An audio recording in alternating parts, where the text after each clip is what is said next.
Charter Local Edition. I'm Brad Pomerance in the San Gabriel Valley. Today we're joined by Darrell Park. He's a nominee for a seat on the Los Angeles County Board of Supervisors.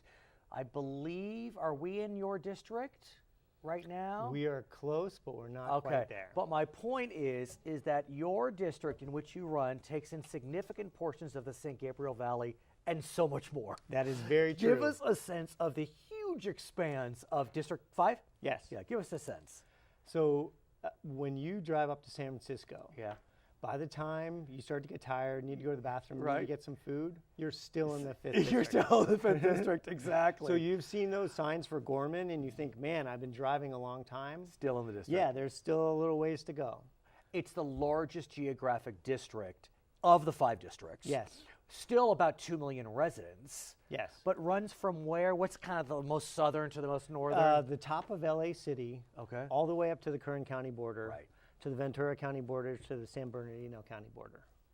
I gotta ask, how do you navigate such a large district, not just geographically, but demographically, socioeconomically? You know, some of the other 4 districts seem a little more compact and a little more similar. Yes. But I mean, you got the San Gabriel Valley, you got the Antelope Valley. Yes.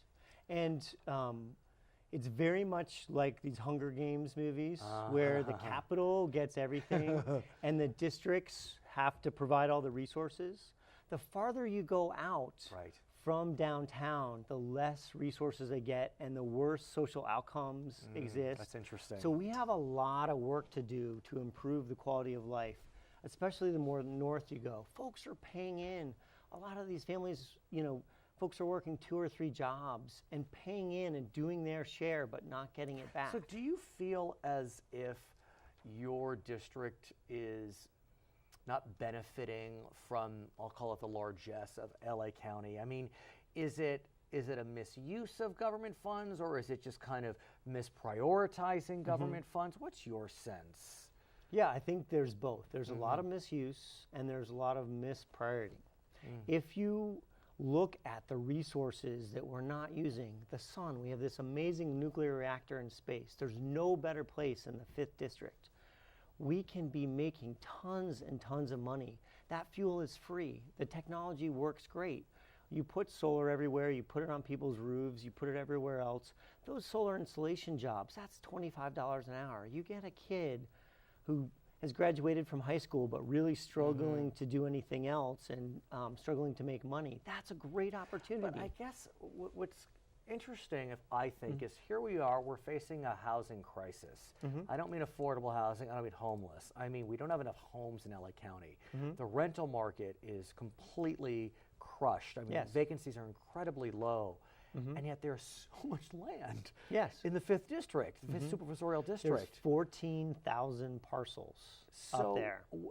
Are there efforts to start looking at smart development? I know that Yes. development can be a dirty word, but at a certain level, you know, can you bring development plus transportation?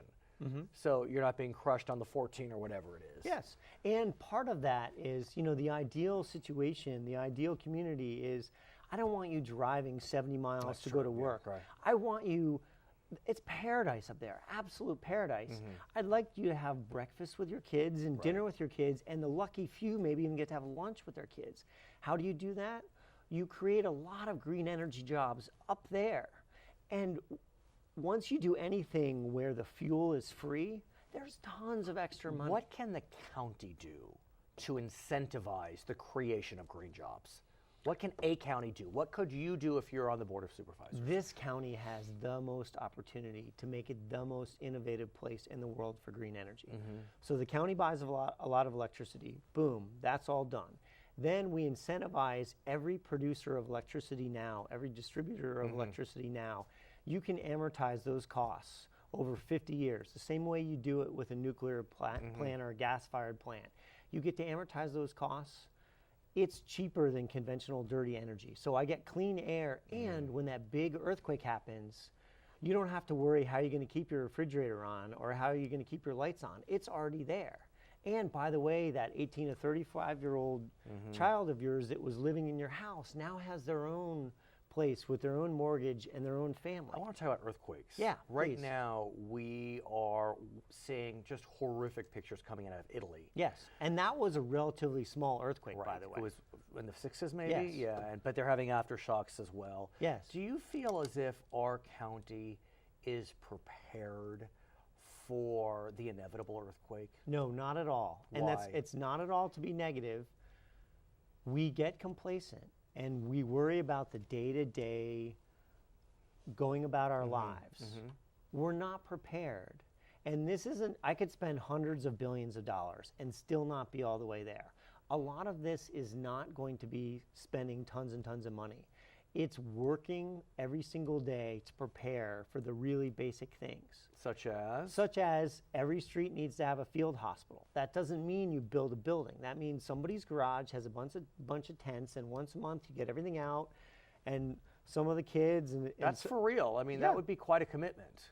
It is. And do you want to be the one that has your family suffering and we don't have a field hospital And set I up? think about your communities, again, in the 5th District, it's Yes. easy to have a field hospital on every street in West Los Angeles. Yeah. Or, Tarzana, because there Yeah. are lots of streets and lots of people. In Agua Dulce or Gorman. Well, I mean, the good news Yeah. is we need to learn from those folks. Those folks, a lot of them have been so disconnected from services. They're paying in, but they're not getting them. That they're very Oh, actually, are they self-sufficient. prepared? Yes. They're more prepared than we. I get they it, have yeah. water tanks. They have solar panels. They have those things. And there's a lot to learn from those guys. I want to ask about a landfill in Santa Clarita. It's known as the Chiquita Canyon Landfill. Tell us about it for those that aren't familiar with the landfill. So it's a landfill that is effectively full. They signed an agreement with the residents of that community in 1997. Is this near Magic Mountain or Yeah. Six Flags? So it's not that far, and you're never supposed to put landfills near people. They've known that since the beginning of time. You put your trash in one place and you live and sleep and work in another. Unfortunately, that's not the situation with this landfill, and also there's another landfill called Sunshine. Both of those landfills need to be shut down, clearly. Why?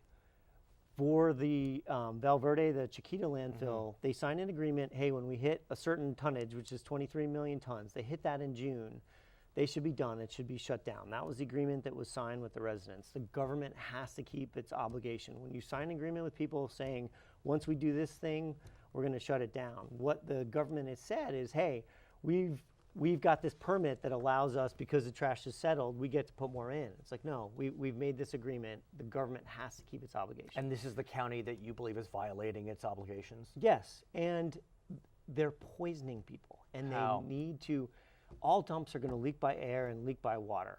And the impacts, the methane release, the other Right. things, they're well understood. This isn't something that's sort of new and So, surprising. presuming victory, what can you do on this front in terms of Chiquita Canyon? Could you work as a single supervisor to have it shut down? Yeah, What so- would need to be done? So basically, there is an amazing modern landfill called Mesquite.